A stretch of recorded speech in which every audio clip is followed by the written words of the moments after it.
But there was one person who tried to bring this objective measuring consciousness of the scientist together with the subjective interpretations of the artist or mystic. And he did it, I think, rather successfully.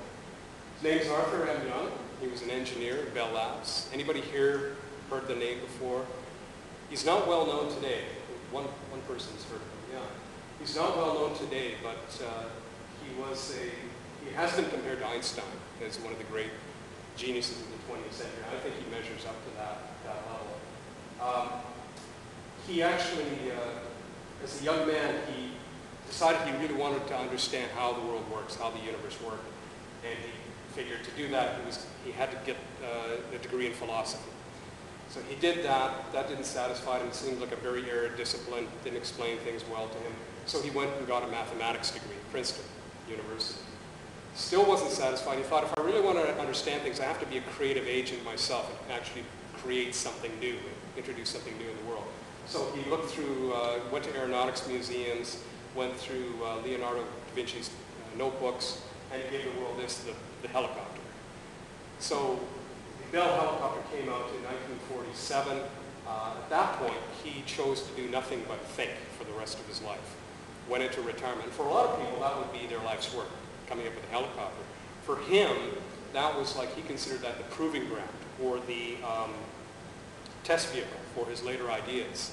So by 1952, he had formed the Institute for the Study of Consciousness in Berkeley, California.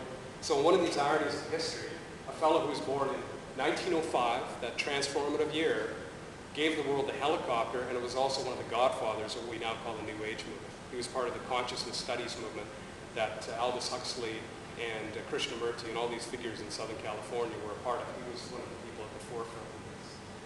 And it wasn't until the late 70s that he put all his ideas together into one book called The Reflexive Universe.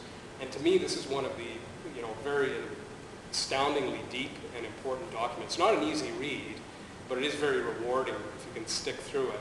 But what he does is he looks at the universe in its entirety, how it evolves over time. And what he found was there was all these repeating motifs and patterns. So he found the universe actually had an almost musical kind of form to it. It was like a great symphony where you have these little motifs crop up over and over again.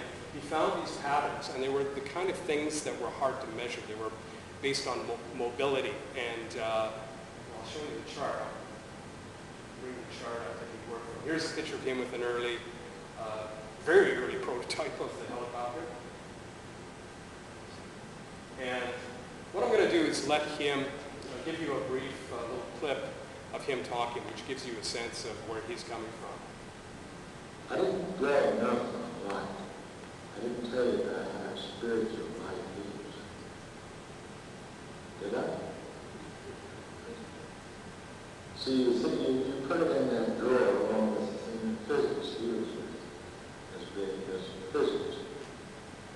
But that was the most interesting thing to me almost the whole thing. I found I had to have something that was stage one. I didn't know what it was. And went for a while, found out about quantum theory. This is ever since I was in college that this is developed. I had to relearn physics. And in relearning physics, I found that everything hangs on the photon. The photon is this unit of action that cannot be subdivided. So you don't have 1.5 actions. It's just like human action or human decision. You can't lean out a window 1.5 times. You can't drop the chalk 1.5 times. It's one thing or nothing. It's very natural to think about it that way about matter. Matter will eventually be broken down into little bits and get small. But when you think of action as ultimately quantized, it's not so easy, but that is just as important. And that's what Planck discovered about light, that it comes in whole units, or quanta.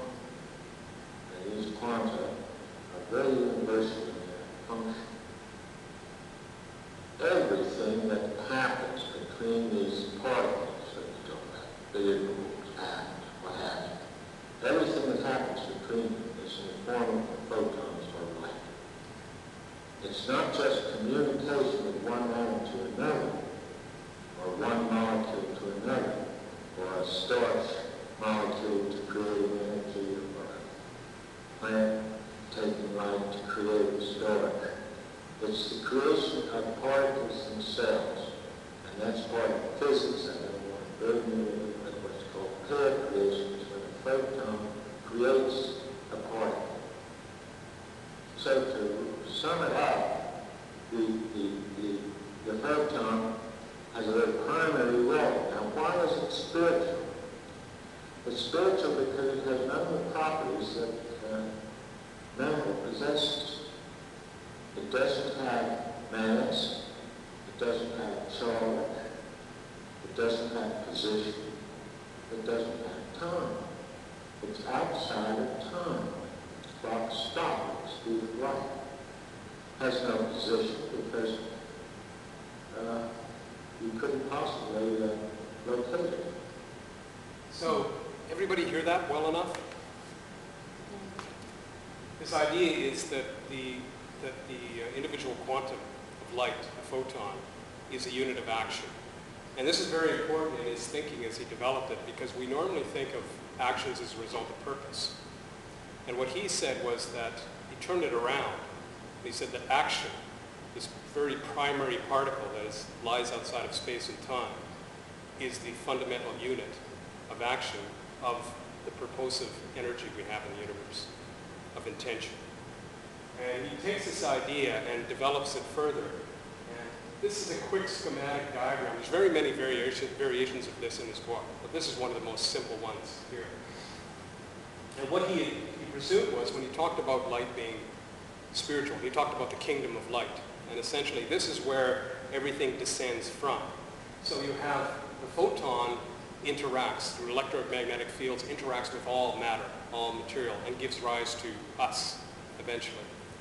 And it reacts with light descending on the earth, reacts with plants, and through photosynthesis they use the energy to build up carbohydrates, which energy can be drawn from further. And you have this cascade of energy descending into matter and creating for greater and greater complexity. Now he interpreted at the highest level, the level 1. You see that there's these 4 different levels, and they break down to 7 different configurations, from the photon, particle, atoms, molecules, plants, animals, and man. And what he said was, the photon, which scientists say exists in a realm of complete uncertainty, is totally undetermined. He chose to look at it from the standpoint of freedom. He used the word freedom instead. So it's not determined by any other kind of laws other than what we draw through from probability. It exists in a state of complete freedom. As it descends down into the level of matter and interacts with matter, it loses a degree of freedom. So at the level of subatomic particles, there's a degree lost, level of atoms, and then of molecules. When we hit the level of molecules, we're in the realm of tables and chairs and the material world, where everything follows pretty much deterministic laws that we can describe and draw good predictions from. He said there was a very important point he called the turn, at the level of the molecular level. What happens is, in the right conditions in certain places of the universe, the molecules attain the capacity for self-replication. Now at this point, something very interesting happens. With self-replication, it becomes this evolutionary spur, this movement back upward, where you have unicellular organisms, multicellular organisms that emerge, eventually plant-like forms, animals, and up to conscious beings like human beings. And what he said was the freedom now returns, but in a new way, in the form of intelligent behavior, cognition, free will, volition. This is the freedom that the universe originally had at this level, returning in the level of complex forms. So I don't know if that makes sense to you. That's a very quick description of his idea. What's interesting about this, and I don't think this is intentional on his part, but it somewhat follows the Gnostic ideas, the pre-Christian ideas about spirit descending into matter, getting tied up in matter. It's almost like a scientific version of this Gnostic, very ancient philosophy. In his book, and I'm not going to get into this in any detail, but he would talk about these 7 different levels. There's 4 stages, but 7 levels. From light, nuclear, atomic, molecular, up to the level of dominion. And he would find all of these, and he looked at it from these subjective properties that the universe had: potential, binding, identity, combination, growth, mobility, all of these factors. And he would find these repeating patterns at each stage. It's very interesting when you read his book and see what these patterns actually are. We're at the level of what he calls dominion, and dominion being the capacity of conscious minds to actually take greater control of the world that they're in. He figures human beings are at the 3rd stage, so at the bottom here, you see the 3rd there, and the 4th stage he thought would be the precursors of that are in people like Christ, Buddha, Lao Tzu, people who are very much on the forefront of consciousness over time. They are harbingers of where the human race is going. The 5th, 6th, and 7th stage, beyond that, the 7th stage is completely unknown. He assumed that we're part of an evolutionary progression as conscious beings, but where it's actually going, he couldn't even make any predictions. It's so outside our current frames of reference. So that's just one of the charts in his book.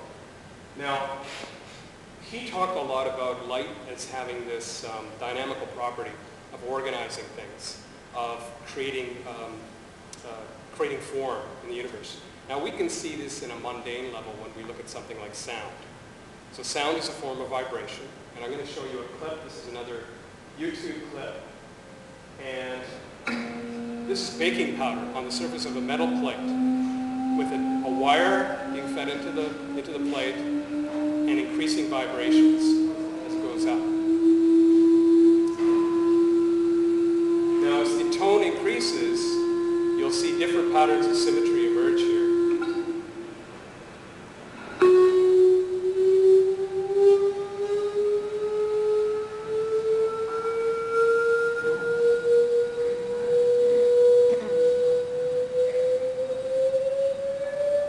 So there's no need to invoke any kind of mystical forces. This is what the universe does. It's order for free. It's form that's emerging out of the nature of the world we're in.